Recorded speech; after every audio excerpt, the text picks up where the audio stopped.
Ave. There's a big picture that Tim Sweeney is missing. And because of it, it'll be nearly impossible to snatch users as he's hoping to do. Many compare the Steam store to others like EGS, Epic Games Store. The issue is that the storefront part is only 10% of everything Steam has to offer. They aren't even in the same realm. Let's break this down.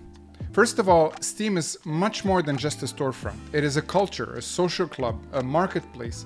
It's your personal diary. It is like a social media for gamers. Epic Games Store is just that, armed with money, exclusivity deals, and a loud CEO that's constantly waving the antitrust flag. And yet, years later, most gamers still live on Steam. We think we're loyal to it because of habit, but really it's because Valve understands something that Epic does not. Gamers do not just want to consume. They want to collect, they want to reflect, and to belong. Steam understands the psychology of permanence, of identity, of value. Digital identity is becoming as valuable as physical identity, if not more so in time.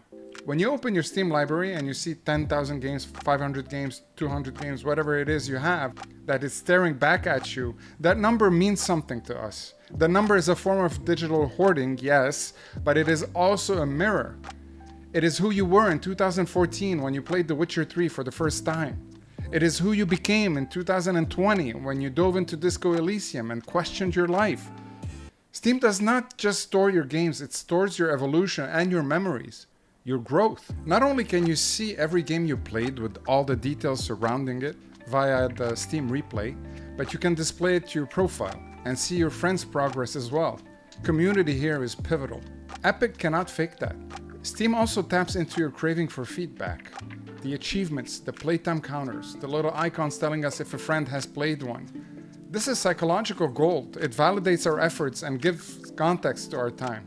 Now, I understand that not every single player is like this, obviously. Some people simply don't care about anything, they just want to turn on the game and play it. But then there's the other end of the spectrum where some players would rather pirate a game than play it on Epic Store. But we're talking about the majority of people here. Steam also taps into our craving for feedback, the achievements, the playtime counters, the icon. Add to that the community hubs, which double as live encyclopedias. If you have a bug, check Steam discussions, someone probably solved it or will help you do it.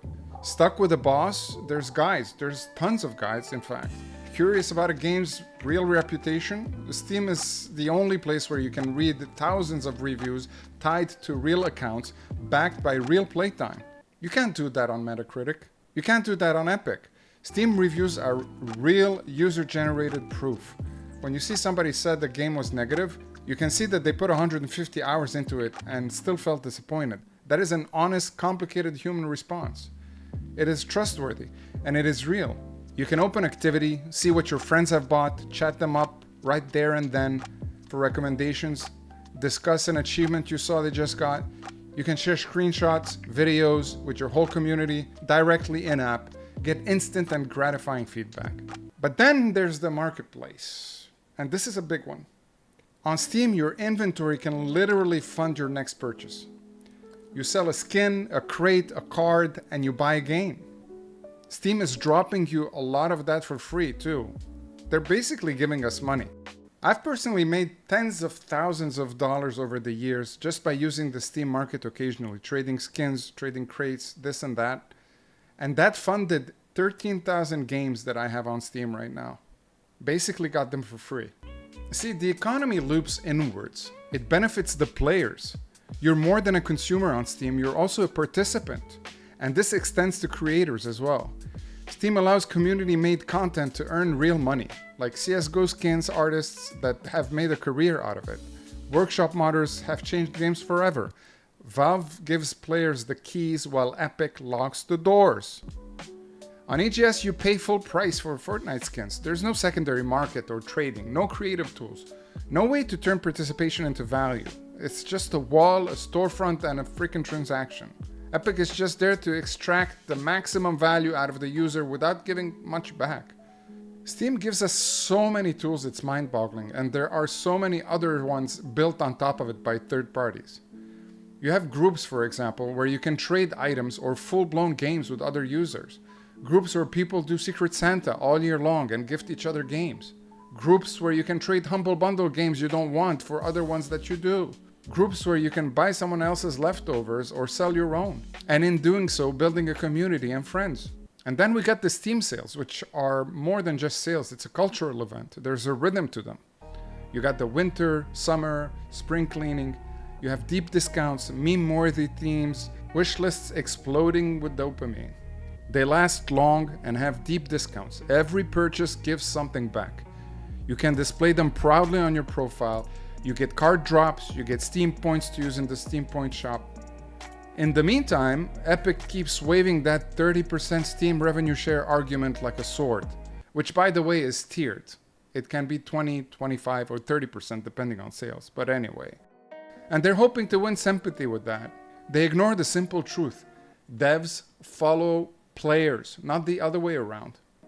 If you are a developer, you would rather lose 30% and gain 30,000 eyes than keep the 100% and sell in a ghost town.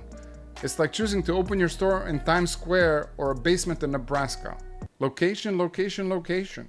The better the location, the higher the price. And even if developers end up selling with 30 or 20 or 25% tax on Steam, they still end up making a lot more money because of the amount of copies that they end up selling versus Epic Store where they barely sell anything. Epic's logic falls apart when you realize that visibility matters more than margins. Steam offers a kind of discoverability that feels like browsing a curated museum. You have tags, genres, top charts, new releases. Every corner is a rabbit hole, and I personally love these rabbit holes. I spend hours looking at sales, looking at how many people are playing, looking at every single detail, who made the game, who they are.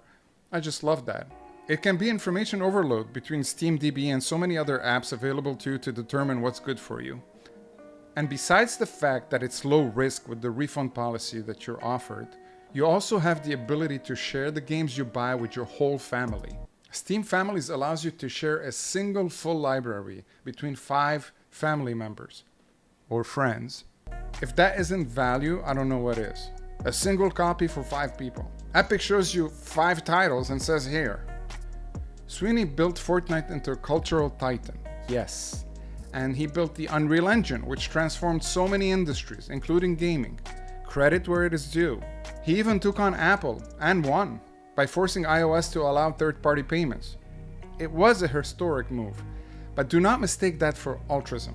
That fight helped Epic, not you. It helped them push Fortnite harder, not Steam. Occasionally, Epic's moves align with the customer's benefit, but ultimately those moves are self-serving for them. Sweeney cried foul about Microsoft's exclusivity practices years ago, claiming that walled gardens were dangerous, and then Epic turns around and did the same. They locked away Alan Wake 2, took so many indie gems, made them disappear from the open market. You cannot adopt people by force. What are you doing? That is not competition, that is capture. That is just sabotage dressed as innovation. I can understand exclusivity on consoles for obvious reasons, but PC? That goes against everything PC gaming is about and is the pinnacle of anti-consumerism. Steam, meanwhile, never gated content. It could have, it has the reach, but Valve believes in the open sea.